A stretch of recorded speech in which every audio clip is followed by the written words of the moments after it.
인도에 선다싱이란 선교사가 있었습니다. 선다싱 선교사가 어느 불교 수도승과 함께 추운 겨울 히말라야 산을 걷고 있었습니다. 동행이었던 불교 승이 선다싱에게 해가 지기 전에 목적지에 도착하지 못하면 길이 멀어서 자칫 얼어 죽을 수 있을 것이다 라고 말했습니다. 그런데 길을 가다가 보니 계곡 밑에서 사람의 신음소리가 들려왔습니다. 한 사람이 계곡에서 굴러 떨어져서 크게 상처를 입고 쓰러져 있었습니다. 그때 불교의 한 수도승이 선다싱에게 말했습니다.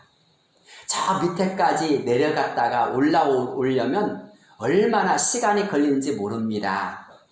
그러다가 자칫 해가 지기라도 하면 우리도 길을 잃을 수 있습니다.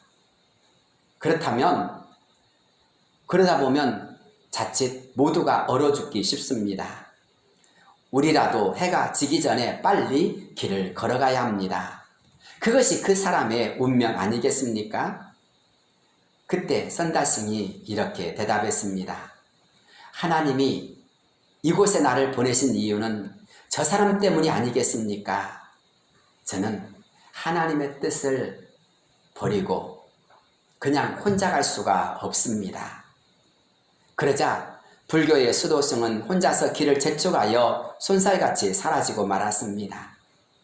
할 수 없이 선다싱은 혼자 계곡으로 내려가서 그 나그네를 업고 다시 올라왔습니다. 그러다 보니 이미 날은 어두워져서 캄캄해졌고 날씨는 매우 추웠습니다. 험한 길이었고 캄캄한 길이었지만 선다싱은 그 사람을 업고 최선을 다해서 길을 더듬어서 한 걸음씩 나아갔습니다. 선다싱은 그 무거운 나그네를 업고 땀을 뻘뻘 흘리면서 드디어 목적지인 수도원까지 걸어가게 되었습니다. 그러다가 수도원 입구에서 무엇인가 묵직한 것에 걸려 넘어질 뻔했습니다. 바로 혼자서 앞서 길을 재촉하며 떠났던 그 수도승이었습니다. 그런데 안타깝게도 그는 얼어 죽고 말았습니다. 몇 년이 지난 후에 선다싱에게 수많은 제자들이 생겼습니다. 어느 날 제자들이 선다싱에게 물었습니다. 선생님, 무엇이 인생에 있어서 가장 어려운 것일까요? 그때 선다싱은 조용히 묵상하다가 이렇게 대답했습니다. 세상에서 가장 어려운 일이라고 하는 것은 아무런 짐이 없는 것이야. 그렇습니다. 일반적으로 아무 짐이 없는 것이 행복한 것이라고 우리는 생각하기 쉽습니다.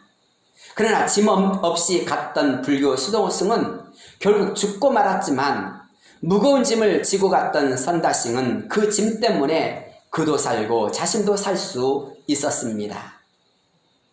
혹시 우리 가운데서 무거운 짐 때문에 정말 죽고 싶은 사람이 있습니까?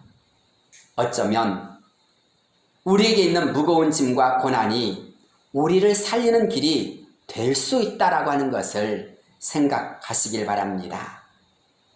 그것 때문에 도망치고 싶고 숨고 싶고 모든 것을 다 내려놓고 싶은 분이 계십니까?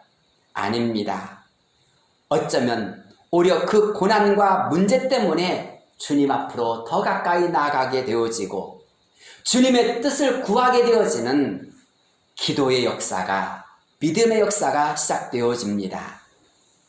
그런 점에서 어떤 일이 생겼을 때에 피하려고만, 도망치려고만 하지 마십시오.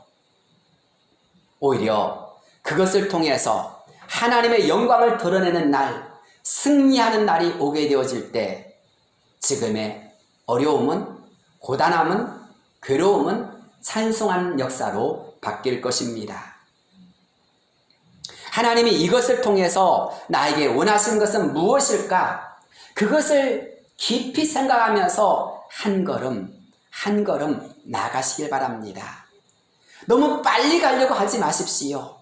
그냥 한 걸음, 그냥 최선 다해서 오늘 하루 살아가려고 하십시오. 하나님께서 여러분에게 새 힘을 주실 줄로 믿습니다.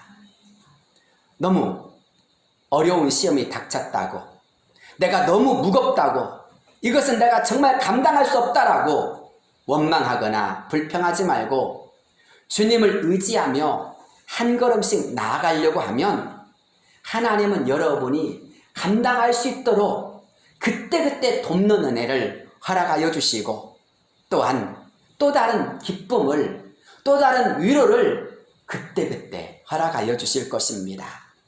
정말 기쁠 일이 하나도 없을 것 같은데 엉뚱한 데서 기쁜 일이 생겨납니다. 때로는 감사할 일이 아무것도 없을 것 같은데 오히려 또 다른 것에서 감사할 수 있는 것들이 아직도 너무나 많이 있음을 깨닫게 됩니다. 그런 점에서 하나님은 저와 여러분이 감당할 수 있는 시험밖에 허락하지 않는다라고 했던 것처럼 하나님은 저와 여러분에게 감당할 수 있는 능력도 주시는 분이심을 믿으시기를 바랍니다. 문제는 우리가 어떤 보이는 문제라면 그것을 잘 감당할 수 있을 것 같은데, 어떤 문제는 끝도 없이 막연한 문제가 있을 때가 있습니다. 정말 그런 문제를 만나면 어떻게 해결해 볼 수가 없습니다. 마음이 한없이 가라앉아 버리면, 그래서 더 이상 살 수망이 없어져 버리면, 모든 것이 다 체념된 상황이 되어버리면 그때는 정말 어떻게 할 도리가 없을 때가 있습니다. 그런 문제를 마음의 문제, 영혼의 문제라고 할 수 있을 것입니다. 또 죄의 문제, 영원한 생명의 문제라고 할 수 있을 것입니다. 그런 문제는 누가 해결해 주실 수 있을까요? 하나님이 해결해 주실 수 있습니다. 어디를 다쳤으면 병원 가거나 약을 바르면 되는 것 아닙니까? 아니, 다쳤으면 몸이 회복되어질 때까지 잘 치료하거나 기다리면 되는 것 아닙니까? 그런데 영혼의 문제, 죄의 문제, 또는 어떤 마음에 있는 문제는 하나님이 터치해 주셔야 합니다. 하나님이 만져주셔야 합니다. 이 문제를 해결하기 위해서 하나님은 우리를 위하여 독생자 예수 그리스도를 보내주셨습니다. 우리가 잘 아는 대로 마태복음 11장 29절에서 주님은 수고하고 무거운 짐진 자들아 다 내게로 오라, 내가 너희를 쉬게 하리라 라고 말씀하셨습니다. 수고하고 무거운 짐진 자들아 다 내게로 오라, 내가 너희를 쉬게 하리라. 이 말씀을 듣기만 해도 얼마나 좋습니까? 마음이 평온해집니다. 마음이 얼마나 따뜻해지는지 모릅니다. 숨통이 트이는 것 같지 않습니까? 그래서 어떤 사람은 이 말씀이야말로 세상 모든 사람에게 주시는 복음 중에 복음이라고 말하는 사람도 있습니다. 주님 앞으로 나아가기만 하면 주님이 우리의 모든 짐을 맡아주신다는 것, 이것을 기억하시기 바랍니다. 그런 점에서 교회는 우리 모든 무거운 짐을 해결받는 곳입니다. 예수님을 통해서 우린 참된 쉼을 얻을 수가 있습니다. 그런 점에서 교회는 주님이 아닌 어떤 사람이나 형식적인 것, 자신이 보고 싶은 것을 보려고 하는 곳이 아닙니다. 그런 것들은 세상에 더 많이 있습니다. 화려한 것이나 멋진 것이나 재미있는 것은 교회에서 찾으려고 하면 안 됩니다. 그런 것은 텔레비전에 있고 또 세상에 가면 얼마나 많이 있는지 모릅니다. 교회가 추구하고 교회가 가장 중히 여겨야 될 것은 무엇입니까? 예수님 만나는 것입니다. 교회는 사람이 중심이 되거나 프로그램이 중심이 되거나 건물이 중심이 될 수 없습니다. 교회에서 가장 중요한 것은 예수님밖에 없습니다. 예수님을 통하여서 우리는 은혜를 받아야 되고 구원을 받아야 되고 죄의 문제를 해결받아야 되고 우리의 모든 삶에 새로운 꿈과 소망을 발견할 수 있어야 합니다. 놀라운 사실은 주님 앞에 나아가 주님 저희의 문제가 이것입니다. 나를 도와주옵소서라고 절박한 마음으로 주님만을 구하는 자에게 주님은 수고하고 무거운 짐을 맡아주시고 해결해 주시고 도와주신다라는 사실입니다. 그런 점에서 우리 교회는 예수님을 만나는 만남의 현장이 될 수 있도록 오직 주님만을 사모하는 교회가 되어야 합니다. 또 예수님을 통해서 모든 고난과 시험, 아픔과 상처가 치료될 수 있도록 주님 앞에 엎드리는 교회가 되어야 합니다. 우리가 마가의 다락방에 모였던 사람들처럼 간절하게 기도한다면 오늘 또 주님은 저와 여러분에게 성령의 충만함으로 역사해 주실 줄로 믿습니다. 그렇습니다. 우린 그것을 위하여 예배드리러 나온 것입니다. 그것을 위하여 말씀을 듣는 것입니다. 주님, 내 영혼을 만져 주옵소서, 나의 삶을 도와 주옵소서, 나의 기도에 응답하여 주옵소서, 나의 인생을 책임져 주옵소서라고 우리는 마음을 담아 예배를 드리는 것입니다.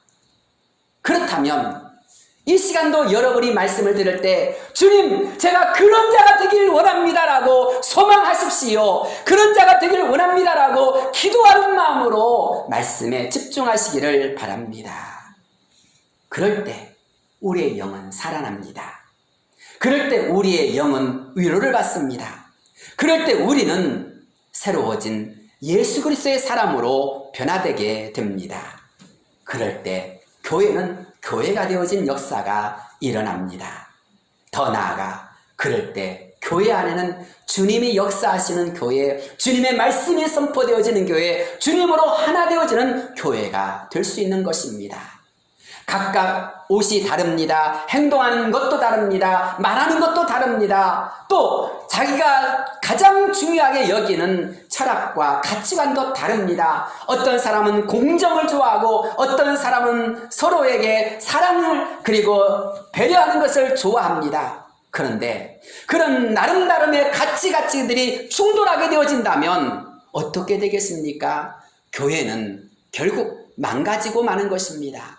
하지만 우리 모두가 예수님의 뜻을 붙잡고 나가려고 하고 우리 모두가 진심으로 예수님으로 충만하게 되어진다면 거기에는 하나님의 강력한 역사가 일어나게 됩니다. 초대 예루살렘 교회는 성령이 역사하는 교회였습니다. 또 안디옥 교회도 그랬습니다. 고넬료의 가정이 그랬습니다. 루디아의 집도 그랬습니다. 그런데 그렇게 성령의 역사가 강력하게 나타나자 그들의 역사가 어떻게 나타났습니까? 사랑의 역사로 나타났습니다. 하나 되어진 역사로 나타났습니다. 칭찬받는 모습으로 나타났습니다. 존경받는 모습으로 나타났습니다. 왜 그렇습니까? 성령은 그렇게 사람의 악함을 변화시키기 때문인 것입니다. 저와 여러분 모두의 마음속에 있는 이기적인 것, 탐욕적인 것, 거짓된 것이 다 사라지고 오직 주님의 뜻만, 주님의 역사만 있어지는 그 놀라운 역사가 있기를 축복합니다. 그런데 그런 역사가 비단 신약 성경에만 있는 것일까요? 구약 성경에도 그런 역사의 현장이 있었습니다. 바로 본문에 나오는 라마나요시입니다. 라마나요시 어떤 곳입니까? 신앙의 뿌리가 되는 곳입니다. 라마는 원래 사무엘의 부모였던 엘가나와 한나가 살았던 곳입니다. 사무엘상 1장 1절을 보면 에브라임 산지 라마다임 소빔에 에브라임 사람 엘가나라 하는 사람이 있었으니 라고 하였습니다. 엘가나의 아내 한나는 아기를 낳지 못하여 괴로움이 가득했습니다. 그것으로 인하여 한나는 분나로부터 시달림을 당했고 마음에 괴로움이 많았습니다. 그런데 그때 한나가 어떻게 하였습니까? 분인나가 자신을 거친 말로 공격할 때에 격분하게 하였을 때 인간적으로 맞서 싸우기보다는 한나는 실로에 있던 하나님의 성전으로 올라가서 기도하기 시작했습니다. 그 결과 하나님은 한나의 기도를 들으시고 사무엘을 선물로 주셨습니다. 그런데 한나의 신앙에 있어서 가장 훌륭한 것이 무엇입니까? 기도하여 응답받았던 것이 아닙니다. 오히려 아들을 낳았을 때 하나님께 소원하고 약속한 것을 잘 지켰다는 것입니다. 한나는 사무엘이 젖을 떼자마자 아이를 하나님께 드렸습니다. 젖된 아이를 하나님께 드리고 집으로 돌아간다는 것이 어찌 쉬운 일이겠습니까? 그러나 한나는 모든 것을 주관하신 분이 하나님이심을 깨닫고 온전히 감사함으로 아들을 하나님께 드렸습니다. 그런데 성경을 보십시오. 그렇게 한나가 믿음으로 행하자 하나님은 3남 2녀의 복을 더하여 주시지 않았습니까? 그렇습니다. 라마는 그렇게 누구보다 믿음으로 살았고 믿음으로 복을 받았던 엘가나와 한나가 살았던 곳입니다. 그곳에서 어린 사무엘에게 신앙의 튼튼한 토대가 만들어진 것입니다. 그래서였을까요? 어렸지만, 정말 어렸지만 그 어린 사무엘이 자신의 처소에서가 아닌 성전에서 자다가 주님을 만나지 않습니까? 무엇 때문에 어린 사무엘이 성전에서 잤을까요? 성소의 등불을 꺼뜨리지 않도록 잘 지켜내기 위해서였습니다. 그렇게 책임감과 사명감으로 똘똘 뭉쳐진 사무엘. 그렇게 어렸지만 어린 아이가 아닌 위대한 신앙이 그의 마음속에 자리 잡고 있었던 것입니다. 그런 신앙을 어디에서 배웠을까요?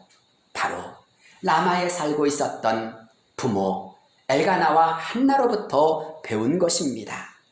사랑하는 성도 여러분, 여러분의 신앙은 어디에서 양육되고 훈련됩니까? 바로 가정과 교회를 통해서 이루어집니다. 여러분이 가정에서 가정 예배를 드리거나 온전히 하나님의 뜻대로 살려고 몸부림치는 그때에 여러분의 자녀는 그것을 보면서 저렇게 하나님의 말씀대로 살려고 하는구나라고 신앙을 배우게 되어집니다. 또 교회를 통하여서 하나님의 말씀이 들려올 때에 우리는 그 말씀대로 살려고 다짐을 하며 결단하며 나가게 되어지고 그것을 붙잡고 기도하면서 새 힘을 얻게 되어집니다. 그렇게 가정과 교회는 신앙의 훈련을 시키고 양육함을 통해서 신앙의 토대를 만들어가는 곳입니다. 사랑하는 성도 여러분, 신앙의 토대가 여러분 가운데 굳건하게 세워지기를 축복합니다.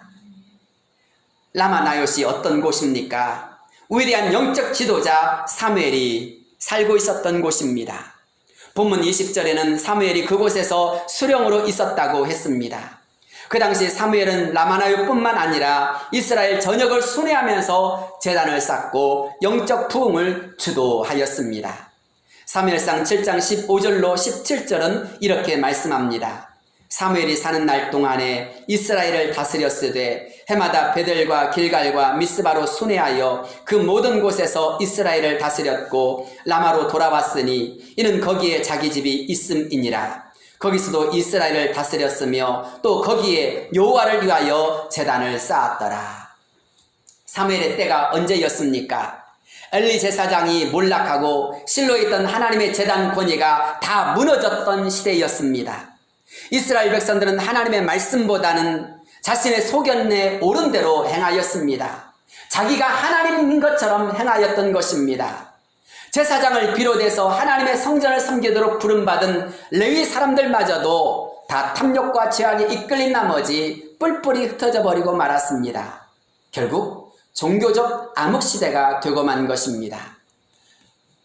결국에는 이런 일로 인해서 하나님의 영광이 떠나버린 이가봇 시대가 열리게 된 것 아닙니까? 그런데 온전히 하나님만이 우리의 소망이라고 믿었던 사람 사무엘은 어떻게 하였습니까? 그는 최선을 다해서 이스라엘을 돌아보면서 다스렸습니다.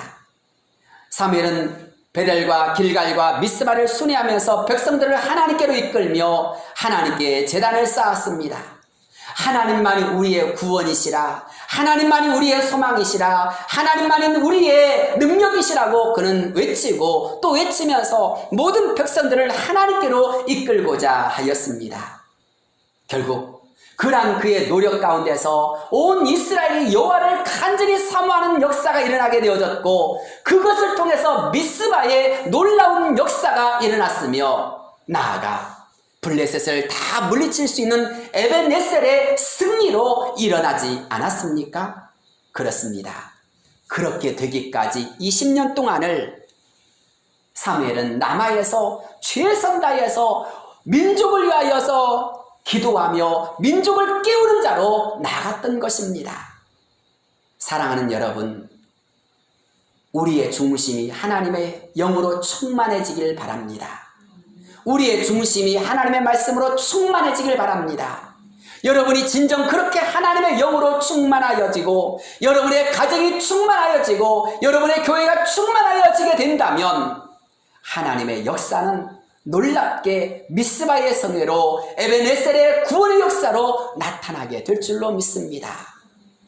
20년 동안을 라마에서 그는 최선 다해서 하나님을 온전히 섬기는 사람들을 불러 모으며 그렇게 민족을 위하여 기도하는 자로 나아갔습니다.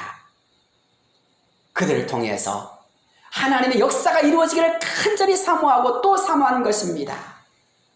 본문을 보십시오. 라마나요센 사무엘과 함께한 선지자의 무리가 있었다고 하였습니다. 그들은 사무엘과 더불어 민족을 위하여 기도하며 하나님께 전심으로 제단을 쌓았습니다. 또 성령으로 감동하여 예언을 하는 등 신령한 삶에 전념하며 살았습니다. 사랑하는 성도 여러분, 우리 모두가 그렇게 교회를 세울 때에 하나님의 영으로 그리고 온전히 하나님께만 집중하는 자가 되었으면 좋겠습니다. 교회에서 다른 말이 아닌 오직 하나님의 뜻을 구하며 하나님의 일을 위하여 우리 모두가 하나 되어진다면 하나님의 강력한 역사가 우리를 통해서도 이루어질 줄로 믿습니다. 그 결과 라마나요시 어떤 곳이 되었습니까?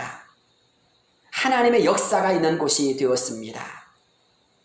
본문을 살펴보면 라마나요시에 특별한 사람이 찾아왔습니다. 먼저 다윗과 그 일행이었습니다. 본문 18절을 보면 다윗이 도피하여 라마로 가서 사무엘에게로 나아가서 사울이 자기에게 행한 일을 다 전하였고 다윗과 사무엘이 나요스로 가서 살았더라 라고 하였습니다. 다윗은 하나님께로부터 기름 부음 받은 사람이었습니다. 블레셋 전투에서 골리앗을 죽이고 민족을 구해낸 사람이 되었습니다. 온 백성이 다윗을 칭송하며 온 백성이 다윗을 따랐습니다. 그러나 그런 다윗을 사울왕이 시기하고 질투한 나머지 다윗을 죽이려고 하였습니다. 이로 인해서 다윗은 사울왕을 피하여 숨어 다닐 수밖에 없었습니다. 그런데 그런 다윗이 정작 자신의 집에까지 암살자를 보내어서 죽이려고 하는 그런 사울왕 앞에서 그는 어떻게 할 수가 없었습니다. 그래서 살기 위해서 도망친 곳이 어디입니까? 바로 사무엘 선지자가 있었던 곳 라마였던 것입니다. 사랑하는 여러분, 끊임없이 암살과 죽이려고 하는 그런 무서운 계획이 계속 되어진다면 그때 우리 마음은 어떻겠습니까? 착잡하고 정말 힘들 것입니다. 내가 이제 어떻게 하면 좋지? 어디로 가야 되지? 막막할 것입니다. 그런데 그렇게 정말 죽을 것 같았던 다윗이 사무엘에게 나아가 자신의 사정을 다 말을 합니다. 그리고 함께 나요스로 가서 살았다라고 하였습니다. 그렇습니다. 교회는 살리는 곳이 되어야 합니다. 죽고 싶은 사람이, 정말 어떻게 할 수 없는 막막한 사람이 교회에 와서 살 수 있어야 합니다. 다윗이 사무엘에게 자신의 사정을 다 말하였을 때 그 말할 수 없었던 그 마음이 사무엘에게 다 말을 하자 마음이 평안함을 느낍니다. 또 사무엘이 다윗을 위로하면서 함께 나요스로 가자, 하나님의 성전이 있는 나요스로 가자라고 하였을 때 거기에서 다윗은 하나님의 영으로 충만해지게 되어집니다. 사랑하는 여러분, 교회는 상처 입은 자들의 소망이 되어야 합니다. 교회는 정말 위로의 장소가 되어야 합니다. 누가 무슨 옷을 입고 왔느냐, 저 사람이 왜 저렇게 했느냐, 이러쿵 저러쿵 따질 것이 아니라 그 사람에게 필요한 것은 위로인 것입니다. 그 사람에게 필요한 것은 사랑인 것입니다. 그 사람에게 필요한 것은 하나님의 말씀인 것입니다. 그렇게 우리 모두는 상처를 치료하고 덮어주고 위로해주는 자가 되어야 할 줄로 믿습니다. 두 번째로 사울의 전령들이 찾아왔습니다. 사울왕은 그가 쫓고 있는 다윗이 라마나요스에 숨어있다는 말을 듣자 전령을 보내서 잡아오도록 하였습니다. 그러나 사울이 3번이나 반복해서 보냈던 전령들은 선지자의 무리가 애원하는 것과 그들의 수령으로 사무엘이 선 것을 보자마자 하나님의 영으로 감동되어서 애원하는 사람으로 바뀌고 말았습니다. 모든 전령이 하나같이 사울의 명령에 따라 움직이는 것이 아닌 하나님의 역사를 말하고 하나님의 일을 말하는 사람으로 바뀌고 만 것입니다. 전령이 무엇입니까? 왕의 명령을 전하여 집행하는 사람입니다. 그들은 자기의 의지와 상관없이 사울왕의 명령에 따라 움직이는 사람들이었습니다. 내 몸이지만 자신의 뜻대로 살 수 없었습니다. 왕의 명령에 따라서 그것이 선하든지 악하든지 명령에 따라 살고 죽는 것입니다. 그러나 그런 사람이라 할지라도 하나님의 성전에 들어오자 놀랍게도 바뀌어 버렸습니다. 왕녀의 명령에 따라 살고 죽는, 어쩔 수 없이 그렇게 갈 수밖에 없는 그런 사람들이라 할지라도 하나님의 성전에서 하나님의 영에 의하여서 그들이 바뀌어버린 것입니다. 그렇습니다. 세상은 이렇게 해야 된다, 저렇게 해야 된다라고 끊임없이 말을 합니다. 세상의 방법입니다. 그것이 사람이 살아가는 방법입니다. 그런데 교회는 어떤 곳일까요? 세상의 방법으로 살아가는 것이 아닌 하나님의 방법으로 살아가는 곳이라는 사실입니다. 교회는 사람의 말에 의하여서 이끌리는 것이 아니라 하나님의 말씀에 의하여서 이끌려가는 것입니다. 우리 교회가 그렇게 하나님의 말씀으로 이끌리고 하나님의 말씀의 역사만 외치는 그런 곳이 되어야 할 줄로 믿습니다. 하나님의 교회는 사람을 변화시킵니다.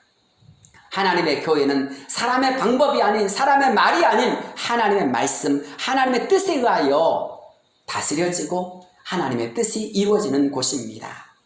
저와 여러분 모두가 그렇게 되어지기를 바랍니다. 사람이 자기의 길을 계획할지라도 그 걸음을 인도하시는 분은 하나님이시라고 하였습니다.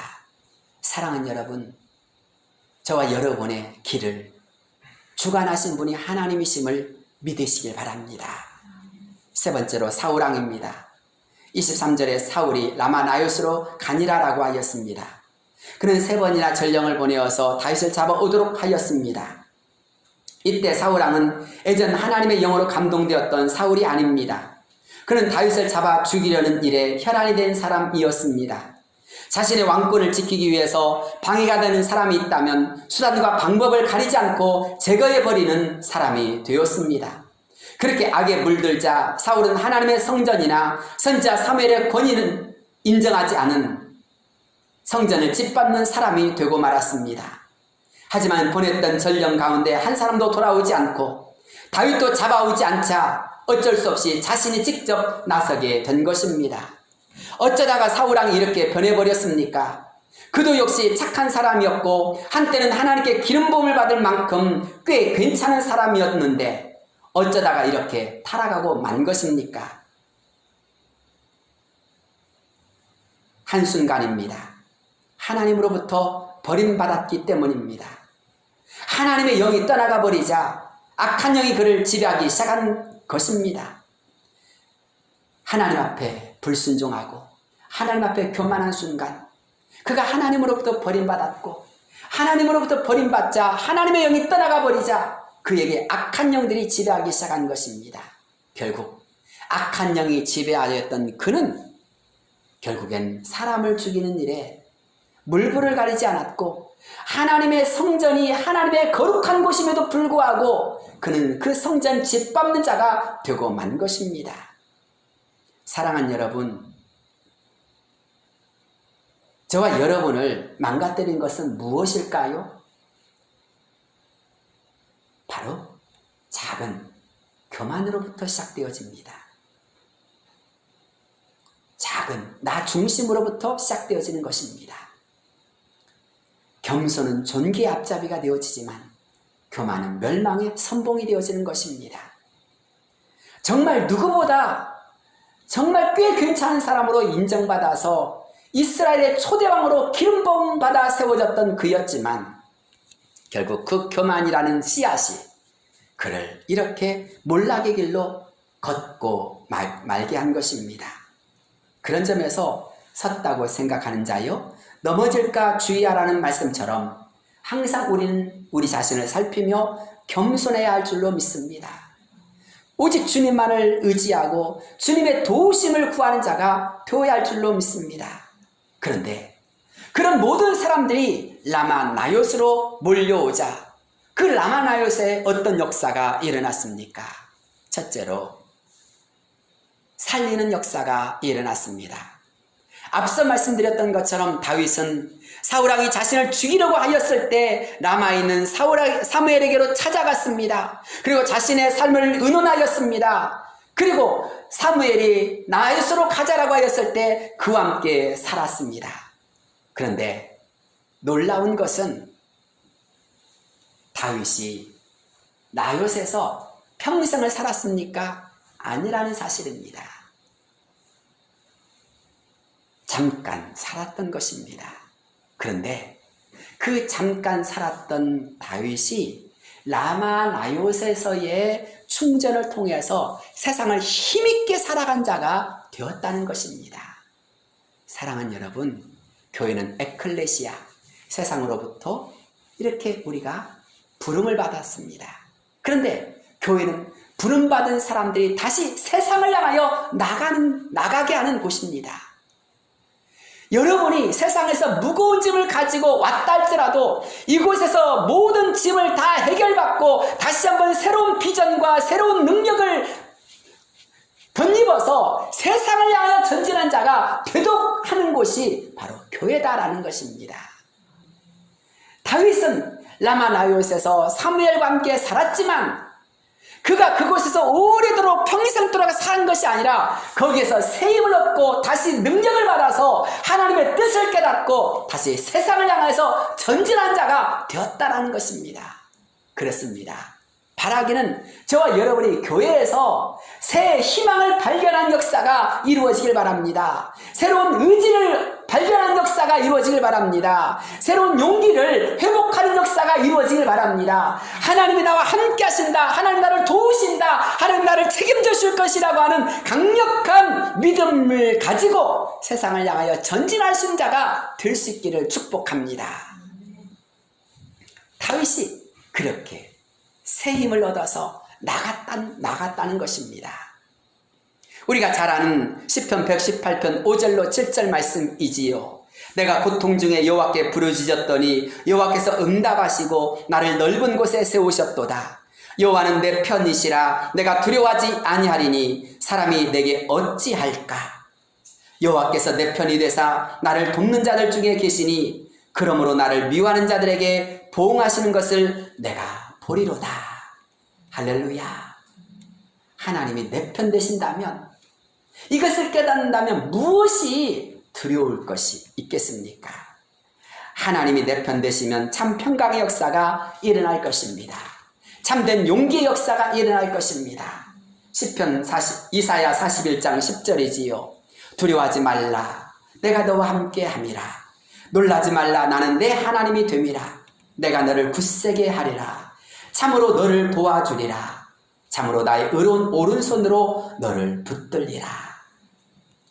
혼자 있다고 외롭습니까? 하나님이 함께 하십니다. 나는 아무것도 할 수 없다고 약하여졌습니까? 내가 너를 굳세게 하리라 라고 말씀하시는 하나님, 나의 의로운 오른손도 너를 붙들리라고 말씀하신 하나님이 계시다면 우린 새 힘을 낼 수가 있습니다. 두 번째로, 라마 나요스는 변화의 역사가 일어났습니다. 다윗은 평안히 쉬고 싶어서 왔습니다. 반면 사울과 전령들은 다윗을 잡아 죽이려고 왔습니다. 그런데 그들이 어떻게 되었습니까? 그들은 선지자들의 생도와 사무엘을 보자마자 함께 예언하고 하나님을 찬양하기 시작했습니다. 성전에서 드려지는 엄숙한 예배와 하나님의 영광 앞에서 그들은 모두 다 깨어지고 만 것입니다. 아니, 그들도 성령에 사로잡혀서 하나님의 역사에, 하나님의 영에 이끌리게 된 것입니다. 그렇습니다. 성령이 역사하시는 곳에서는 어떠한 갈등과 반목일지라도 다 사라지게 마련입니다. 오직 하나님의 사랑과 능력과 역사 앞에서 화평함과 하나 되는 역사가 이루어집니다. 여러분이 은혜를 받았을 때를 생각해 보십시오. 찬양과 감사가 넘치고 마음에 참 평안이 넘칩니다. 정말 우리의 마음속에 얼마나 기쁨이 솟아나는지 모릅니다. 어떤 사람일지라도 믿어주게 되고 용서하게 되어지며 섬기는 사람이 되고자 합니다. 본문의 말씀을 보십시오. 다윗과 그 일행은 모두 쫓기는 몸이었거나 빚에 짓눌려 고민하는 사람들이었을 것입니다. 하지만 은혜가 넘치자 그 모든 불안과 두려움이 사라졌습니다. 어쩌면 사울의 전령들도 마찬가지였을 것입니다. 그들은 다윗을 잡아가야 하는데 잘 잡아갈 수 있을까? 라는 마음이 있었을 것입니다. 그것도 하필이면 선지자 사무엘이 있는 곳이자 성소가 있는 곳입니다. 그런 곳에 들어가서 다윗을 잡아온다는 것이 전령들이지만 감히 할 수 있는 일이겠습니까? 그런데 하나님의 성령이 그들을 붙잡으자마자 그들은 하나님의 일을 말하기 시작하였습니다. 하나님의 역사를 외치기 시작하였습니다.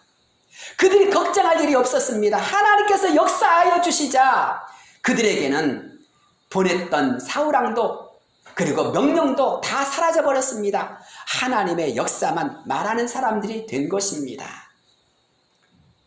사랑하는 여러분, 하나님의 성전에 들어온 순간 슬픔의 사람이 변하여 기쁨의 사람이 되어지고, 절망의 사람이 변하여서 희망의 사람이 되어지고, 약한 자가 변해서 강한 자가 되어지고, 소망이 없는 자가 변해서 희망의 사람이 되어진 역사가 이루어짐을 믿으시길 바랍니다. 그렇다면 아직도 믿지 않는 사람이라 할지라도 그가 주님을 만나면 그도 변하여질 것이다 라고 하는 것을 깨닫기를 바랍니다. 그도 변하여질 수 있도록 역사해 주실 수 있는 분이 하나님이심을 믿으시길 바랍니다. 성경을 보십시오.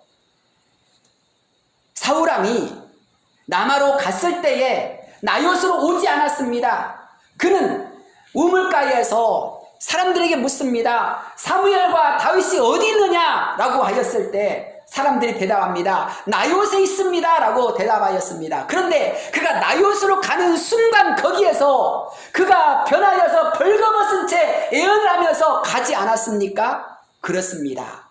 하나님의 성전을 향하여 다윗을 잡으려고 하려고 할 때에 하나님은 강권적으로 그를 도상에서 만나서 변화시켜버린 것입니다. 여러분의 기도가 누구를 향하여 있습니까? 자녀를 향하여 있습니까? 부모를 향하여 있습니까? 이웃을 향하여 있습니까? 여러분의 기도가 가는 길에 하나님의 역사가 있음을 믿으시길 바랍니다. 여러분의 기도가 가는 그곳에 하나님의 역사가 있다면, 여기에서 기도하여도 저기에서 응답하실 수 있는 분이 하나님이심을 믿는다면 기도를 멈추지 마시길 바랍니다. 다윗이 라마 나봇에 있는데 전령들이 찾아옵니다. 그가 하나님께 기도합니다. 그때 전령들이 변하여서 새 사람이 되어집니다. 그런데 조금 있으니까 또 사울왕이 쫓아온다고 합니다. 그때 다윗이 어떻게 하였을까요? 하나님, 이젠 사울왕이 쫓아온다고 합니다. 이젠 난 어떻게 하면 좋아요? 라고 기도하지 않았을까요? 그런데 그 기도가 시작되어지고 그 하나님 앞에 매달림이 시작되어지자 오는 도중에 그렇게 악하였던 사람이, 그렇게 악으로 가득했던 사울왕이 하나님의 영에 의하여서 변해버린 역사가 일어나지 않습니까? 그래서 사울도 선지자 중에 있더냐라는 속담이 생길 만큼 하나님의 강력한 역사가 일어난 것입니다. 그렇습니다. 하나님의 역사 앞에서는 변화 역사가 일어납니다. 절망이 희망으로 바뀝니다. 악함이 선함으로 바뀝니다. 하나님의 뜻이 이루어지고 하나님의 영광이 나타나는 역사가 일어납니다. 이것을 믿으시기 바랍니다. 이것을 믿으시기 바랍니다. 이것을 믿고 우리 모두가 힘차게 전진해야 할 줄로 믿습니다. 세상은 지금도 우리에게 끊임없는 두려움과 불안을 줍니다. 이 약한 세상 앞에서 우리가 무엇으로 살아가야 하겠습니까? 어떻게 이기며 나갈 수 있겠습니까? 내 힘으로는, 내 능력으로는, 내 방법으로는 우리는 무너집니다. 아무것도 할 수 없습니다. 하나님의 강력한 지배가, 하나님의 임재가 우리에겐 필요합니다. 하나님, 나를 만나 주옵소서. 하나님, 나를 다스려 주옵소서. 하나님의 영이 전령들에게 임하였던 것처럼, 하나님의 영이 사울에게 임하였던 것처럼, 그래서 그 속에서 변화되어졌던 것처럼, 주님, 저도 그렇게 변화되어지게 하옵소서. 우리의 삶도 다시 한번 살리는 역사로 나가게 하여 주옵소서 하고, 우리 모두가 그렇게 나가고 또 전진한 자가 되어야 할 줄로 믿습니다. 그럴 때 우리 모두는 주님의 성전에서 또 세상에서 하나님의 영광을 드러내는 자로 세워질 줄로 믿습니다. 오늘 우리의 모든 삶 속에 무엇이 두려움이 되고 있습니까? 무엇이 고민이 되고 있습니까? 무엇이 여러분을 힘들게 하고 있습니까? 그 힘듦 때문에 혹시 삶을 포기하거나 원망하고 불평하고 있지는 않습니까? 그 무거운 짐을 가지고 주님 앞에 나가시길 바랍니다. 무거운 짐이 오히려 여러분을 기도로, 하나님의 뜻으로, 하나님의 승리와 하나님의 능력, 하나님의 영광으로 이끌 것입니다. 그것을 통해서 여러분은 삶을 찬송케 하시는 하나님을 만나게 될 것입니다. 선다심이 말하였던 것처럼 아무것도 없는 그것이 가장 무섭다라고 한 것입니다. 세상에서 오히려 무거운 짐이 있는 그때가 축복인 것입니다. 사랑하는 여러분, 기도의 제목이 있습니까? 그것이 축복임을 깨닫길 바랍니다. 여러분의 삶에 고민이 있습니까? 그것이 축복임을 깨닫기 바랍니다. 그렇다면 그것이 축복이 되기 위하여서 오늘 우리는 주님을 만나야 하고 주님의 임재가 필요한 사람들인 것입니다. 저와 여러분 모두가 그렇게 주님의 임재와 주님의 만남을 통해서 하나님의 영광을 돌리는 자가 되기를 주의 이름으로 축복합니다.